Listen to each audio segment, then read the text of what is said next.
arkadaşlar. Çok enerjiyiz. Neden? Kaptan Marvel'ın sonunda ikinci fragmanı geldi. Aslında dün gece çekecektim. Dün gece bayağı bir bekledim ama uykuya yenik düşmüş bulundum. Bugün de ayılmak bilmedim. Heyecanlıyım. O yüzden bir an önce izleyelim. Ama size bir hatırlatmam var bunun öncesinde. Çünkü zil butonunu açmanızı istiyorum. Bu abone olduğun yanında var ya. Hani olmuşken hazır. Dedikten sonra fragmanı izleyelim hadi. Hazır mısın Anam? Hayır değilim. Tamam. Uykuyu bir kenara at şimdi. Başlat. So, Skrulls are the bad guys. Evet. Hah. Aa! And you're a Kree. A race of noble warriors. Heroes. Noble warrior heroes. Gülümsedi. Aynen. Yani. İlk defa gülümserken gördüm. Your life began the day it nearly ended. We found you. With no memory, we made you one of us. So you could live longer, stronger, superior. You were reborn. I keep having these memories. Something in my past is the key to all of this. Hatırlayamıyor ya. You know how to fly this thing? We'll see. That's a yes or no question. Yes. Tabii. Would you like to know Oo, güzel mi? what you really are? I think I had a life here. What aren't you telling me? You've come a long way. But you're not as strong as you think. This war is just the beginning. I'm not gonna fight your war. I'm gonna end it. Oo!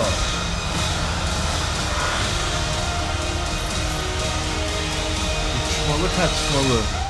Aren't you the cutest little thing? Aren't you cute? And what's your name? Serious? I'll be back.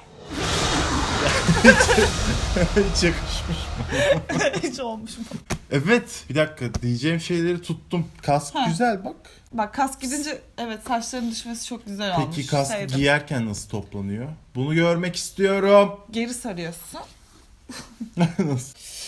diye toplanıyor böyle. Olmaz ki, saçları yolunur insanın, düşünsene. Oraları şey yapmayacaksın, kurgulamayacaksın. Bana bunları kim anlatacak? Haklı. Ezgi'nin kanalı İyi anlatmayacak ya. mı? Ben yaşlı teyzoşla başlayacağım. Birinci fragmanda yaşlı teyzoşun, teyzoş neyse artık, scroll olabileceğini düşünmüştük. İzleyebilirsiniz şuradan. Birinci fragman tepkimizi. Gerçek oldu anladım. Tabii belliydi zaten canım. Kaptan Marvel yaşlı bir kadına vuracak değil çünkü yani. Bilmiyoruz. Yaşlı kadın da az değil. O da Yaşlı az değil. teyzoş da az değil. Yerini kaptı belki. Yaşlı scroll teyzoş. Metrobüse binenler bilir yani o gerginliği. Ama evet, o belliydi ama ben orada yani onun mesela artık scroll'a dönüştüğünü görürüz diye düşünmüştüm. Ama sesle vermişler galiba. Bak aç. Bak aç. Gördün mü? Evet, ben scroll'ların ne olduğunu falan biliyorum zaten. Yani Evet. fragman izlemeden de biliyorum zaten. Hı hı. O yüzden fragman daha çok hiç bilmeyen olmalı ya. Evet. Hiç bilmeyene bakın böyle bir film yaptık. Bu da teyzeyi dövüyor gibi Ama belki oluyor. hiç bilmeyen için Kaptan Marvel'ın bu teyzeyi dövmesi daha ilgi çekici geliyordur onlara. Evet, doğru, o da doğru. Filmlerde hep zaten güçlülerle savaşılıyor, bilmem ne dövüşülüyor. Doğru. Yaşlı kadın ilk defa birini dövüyor şu an farkındaysan. Evet, doğru. Sonuçta hem efektle hem de işte Ha. söyleyerek o scroll mesajını vermiş olmuşlar. Okey, tamam, hadi peki, tamam. Çok ne bileyim, heyecanlı bir fragman mıydı? Değildi ya. Hı hı. Bence de heyecanlı bir fragman değildi. Ben daha fazla şey vermelerini beklemiştim artık bu ikinci fragmanda açıkçası, ama planları ne bilmiyorum şu an. Bir şeyleri gizlemeye çalışıyorlar. Ya gizlemeye Evet. çalışıyorlar tabii ki ama şey açısından diyorum. Ya Çok bir şey, fazla gizlemeye hani çalışıyor. çok açık var demek ki. Şu an hani herhangi bir şey paylaştıklarında Infinity War'a kadar giden bile bir Tabii. sırrı çözebilirmişiz gibi. Evet, çünkü internette başlayacak insanlar hemen detayları yakalayıp üzerine yorum yapmaya.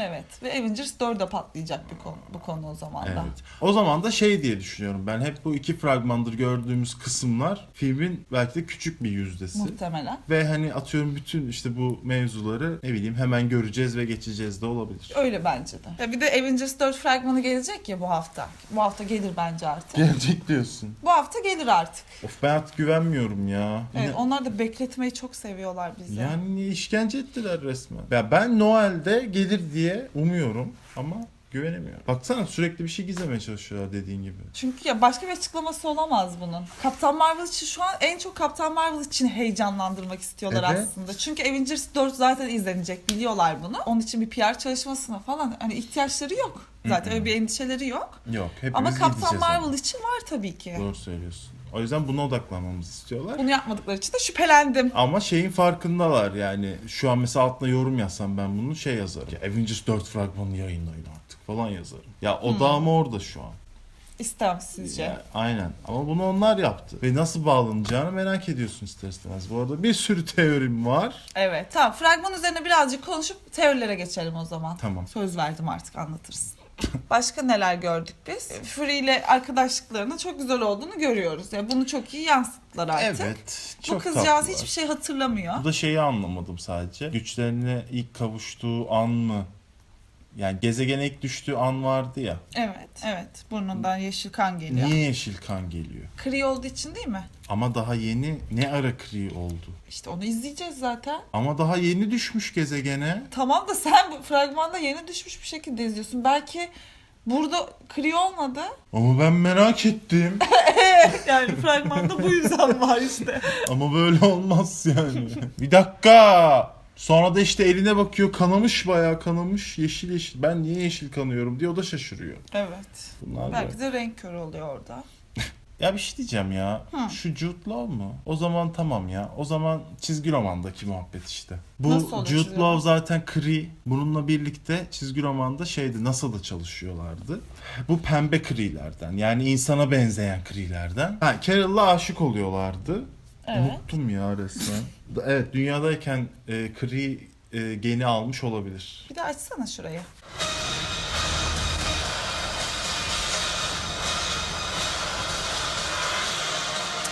Ay çok güzel. Bir şey söyleyeyim mi? O sahnede işte bu şey sahnesi, en son izlediğimiz sahnede sanki bir çizgi roman karesinin canlandırılmış halini izlemiş gibi hissettim. Güzel, evet, anladık, havalı olacak. Okey. Ama çok heyecanlandırmadı arkadaşlar bu fragman ya, bilmiyorum. Evet yani işte dediğim gibi konu olarak çok fazla şey yok. Aksiyon Evet. olarak evet güzel sahneler var. Tamam filmde güzel. Hayır, sürpriz ve şaşırtıcı hiçbir şey yok şu an. Daha Ya, da gelir 3-4 fragman gelir zaten. tamam 3-4 fragman gelir ama bence Marvel şunu yapmalıydı şu an. Zaten hani Infinity War fragmanı gelecek ya, bu hafta gelecek ya da önümüzdeki hafta gelecek, hani bilmiyoruz. İkisiyle çok tap yapabilirdi yani. Doğru söylüyorsun. Çünkü ilk fragmanda da şey dedi. İnternet yıkılacak gibi bir şey dedi. Hı hı. Fragman yayınlandı ve hiçbir şey olmadı. Yani hani Evet. çünkü hiç yıkılacak bir malzeme yok. Bunda da yok açıkçası. Müziği falan da öyle. Hiç heyecanlandırmadı herhalde. Harcanmıyor. Ya evet sizin savaşınızla savaşmayacağım diyor ya. Bitireceğim bu savaşı diyor ya. Kime diyor onu? Skrull ve Kree'lere diyor olabilir. Çünkü Skrull'lar ve Kree'ler savaş içinde. Bence bu kadar gizlemenin, saklamanın sebebi Thanos. Kesin Thanos ya. Thanos'u mu göreceğiz bu filmde? Kesin göreceğiz ama yani aksini düşünmüyorum. O kadar net. Evet çok net. Anlat o zaman. Bilelim. Ya Söyledim, evet. kaçtım yok. Hadi. Taşlar mevzusuna çok küçük değinebilirler bu filmde. Sonsuz taşlar mevzusuna. Ama yani filmin merkezine oturmayacak. Ama arka planda akan hikayeye dahil olması lazım ya. Çizgi romanda Thanos'un Böyle çizgi roman spoiler'ı. zihin taşını Kree'lerden aldığını biliyorum. Evet. Marvel sinematik evrende Thanos'un zihin taşını ne zaman kimden aldığını hiçbir zaman söylemediler. Zihin taşı hep bir muallakta kaldı. Evet, biz nerede gördük? Thanos Loki'ye asayı verdiğinde gördük. Ama nereden geldi bu taş bilmiyoruz. O bir cepte. Bu cepte arkadaşlar. Bunu tutun şimdi. Zihin taşının nasıl çalıştığına bakarsak, bir, zihin kontrolü yapabiliyoruz. 2, insanlara yeni yetenekler, yeni güçler verebiliyoruz. Evet. Mesela Scarlet Witch ve Quicksilver'ın güçleri zihin taşından geliyor. Bir şekilde onlar üzerine deney yapmıştı Hydra ve bu ikizlere yeni yetenekler, yeni güçler verdi zihin taşını kullanarak. Yani fiziksel güçler nasıl verdi bilmiyoruz. Bize bunu da açıklamadılar. Hiç açıklamadı. Yani Scarlet Witch zihinsel bir şey yaparken uçuyordu da aynı zamanda Evet. mesela. Mesela. Zihin taşı o zaman şunu da kapsıyor. Beynimizin de deriz yani insanlar için de derler ya beynimizin işte %100'ünü kullansak kapasitesini bilmiyoruz aslında. Yani bu biraz beyin gücü gibi. Evet, beyin gücüyle bir şeyleri yönetmek gibi. Doğru söylüyorsun. Her şeyi kapsıyor yani dolayısıyla. Aynen, demek istediğim de o. Yani Quicksilver'ın da mesela hızlı koşması aslında zihin gücünün artmasıyla ilgili bir şey belki Evet. de. Yani belki de zamanı bükebilmesiyle ilgili bir şey olabilirdi. Evet. Hiç açıklamadılar ama. Evet. Bu da cepte. Heyecanlandım bir dakika. Ayıldı. Ayılma anı. Çünkü biz Marvel filmlerinde hep şeyi biliyoruz. İşte Kaptan Amerika işte serumla bu hale geldi. İşte Bruce Banner işte o kaza sonucu öyle oldu. Herkesin sebebi var. Scarlet Witch, Quicksilver bir muamma. Ama bir kişi daha gördük biz muamma olan. Wasp'ın annesi. Spoiler artık izleseydiniz. Trip atıyor bir de. Spoiler yine de ben iyilik yapayım. Wasp'ın annesini bak 30 yıl sonra bulduklarında kadın orada yememiş, içmemiş. Bir de üstüne üstlük o Ghost karakterini dokunarak iyileştirmişti. Hatırlıyor musun? Evet. Ve dedi ki o kuantum boyutunda kaldığı sürede insan dedi evrimleşiyor dedi. Yani bu 3 karakterimiz var. İkisi zihin taşıyla bu hale gelmiş. Birisi kuantum diyarında bu hale gelmiş. Kuantum enerjisiyle. Şimdi gerçek hayattaki kuantum teorilerine baktığımızda Kafayı yemiş. Yok güzel gidiyor bence. Bak. ya boş ver. O teorilerde de sonuçta kuantum dediğin şey enerji ya. Evet. Yani atom ve atom altında. Yani her şey birbirine bağlı. Zihin taşı dediğinde bütün evrenin bir parçası aslında. Evet. Evrenin yaratılışının bir parçası. Dolayısıyla sanki o taş senin dediğin gibi bir beyni alıp sistemini değiştirip vücuduna etkisini de değiştirebiliyor. Başka enerjiler içinde yapabiliyor. Yani bence o taş kuantum enerjisini kullanıyor zaten. Nereye bağlayacağım? Bence bu taş Kree'lerde. Bence... Şu an yani bu filmde bu taşın Kree'lerde olduğunu mu göreceğiz? Evet, kesinlikle Kree'lerde olduğunu düşünüyorum. Neden? Neden? Bu az önceki 2 veri neydi? 1. Zihin kontrolü. 2. Güçler vermekti. Bu taşın yaptığı şeyleri, gördüğümüz şeyler. Kaptan Marvel'ın ne sıkıntısı var bu filmde? Hatırlamıyor. Zihninde bir sıkıntı var. Ve bunu da bilerek yapmışlar. Yani zihnini kontrol edebilmişler. Üstüne de güçler vermişler.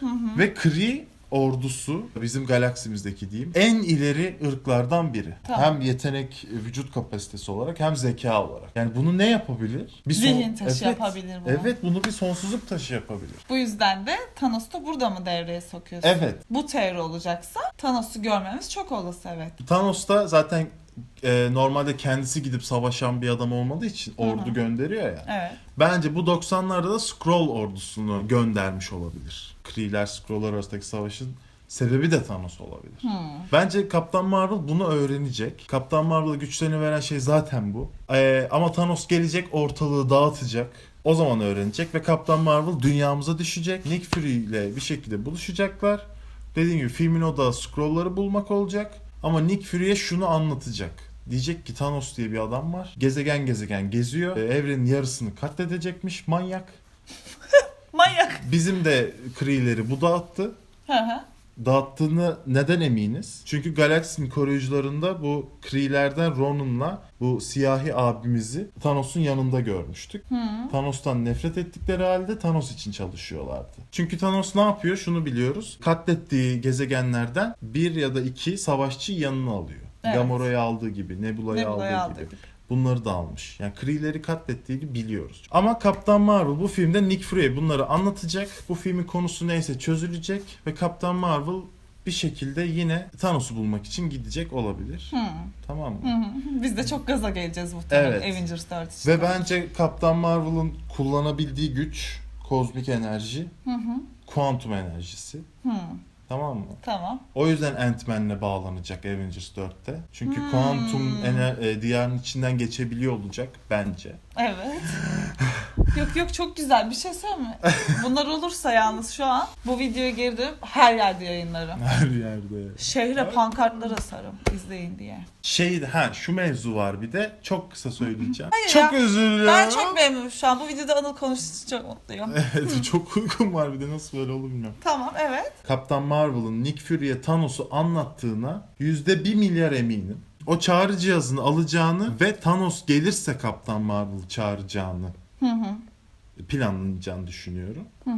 O yüzden bu zamana kadar hiç çağırmadı onu. Çünkü bir gün Thanos gelecek ve Nick Fury bunu biliyor. Nick Fury'nin bundan 10 yıl önce Avengers girişimini başlatma sebebi de bu zaten. Bir gün Thanos gelecek ve benim bu dünyadaki en güçlü adamları toplamam lazım. Yani Avengers'ın başlama sebebi zaten Nick Fury'nin Thanos'u bekliyor olması. Çak. Sevdim.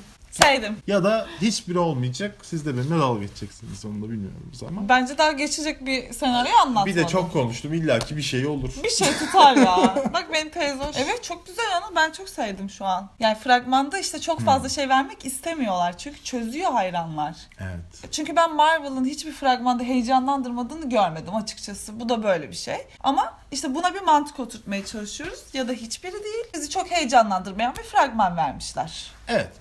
Beklentimiz de o değildi. O yüzden. Evet. Ya ben gerçekten Kaptan Marvel için çok heyecanlıyım bu arada. Çok güçlü bir kadını izleyeceğiz. Yani Thanos'a kafa tutacak bir kadını izleyeceğiz. Aynen. Bu da çok güzel ve özellikle Dünya Kadınlar Günü'nde vizyona girmesi de çok güzel. Wonder Woman'dan sonra Kaptan Marvel, yani Marvel'da DC'den sonra buna adım attığı güzel oldu. Evet. Ama buna ilk adım atan da DC'dir yani. Evet. Bu arada kedisini gördük. O kedi çizgi romanda Kaptan Marvel'ın kedisiydi. Nick Fury de gayet tatlı. Sevdi. Evet. Şeker misin, dağ mısın diyorlar. Ama kedinin adını değiştirmişler galiba. Abi söyleyeyim mi? Uzaylı kedi çok zor olurdu. Ay bence yeter bu kadar. Ha? Bence de yeter. Fragman üzerine konuşmadım ki ben. Aynen. Konuştum. Fragman 2 dakikaydı ve çok fazla bir şey vermemişti ama biz de madem böyle olacak diye Anılcığım size teorilerini sıralamış oldu. Bu kadar benden. Senin ekleyeceğin başka bir şey var mı? Unuttum. Bak. Bu videoya dönüp bakacağız filmden sonra. Olabilir. Sonra ben onu unutmuşum. O gün de söylemeyi unutmuşum. Ay. Deme. Ama başka bir teorimiz daha var. Bir şey unuttuysak ona ekleriz yani. He tamam. Bizim daha Kaptan Marvel'la ilgili teorilerimiz gelecek. Evet siz ne düşünüyorsunuz? Heyecanlandınız mı siz bu fragmanda yoksa bizimle aynı fikirde misiniz? Beklediğinizi göremediniz mi ya da yo gayet iyiydi yani. Siz ne bekliyordunuz ki diyenlerden misiniz?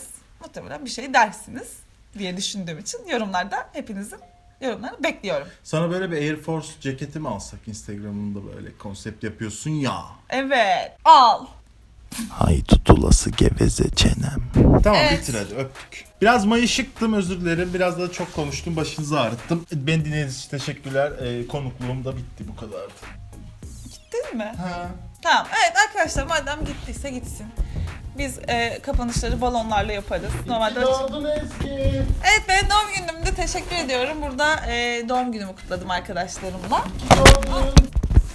Böyle bir kapanış hayal etmemiştim bu videoya ama.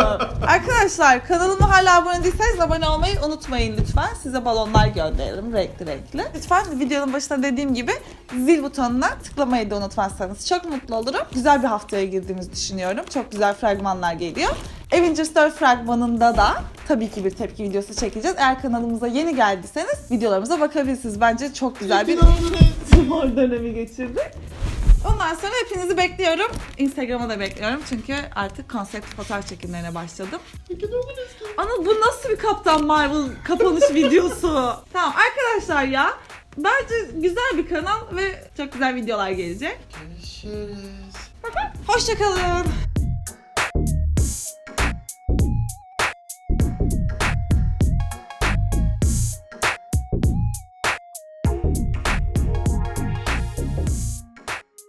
Ya kaç yaşına geldin, çocuk hareketler ya.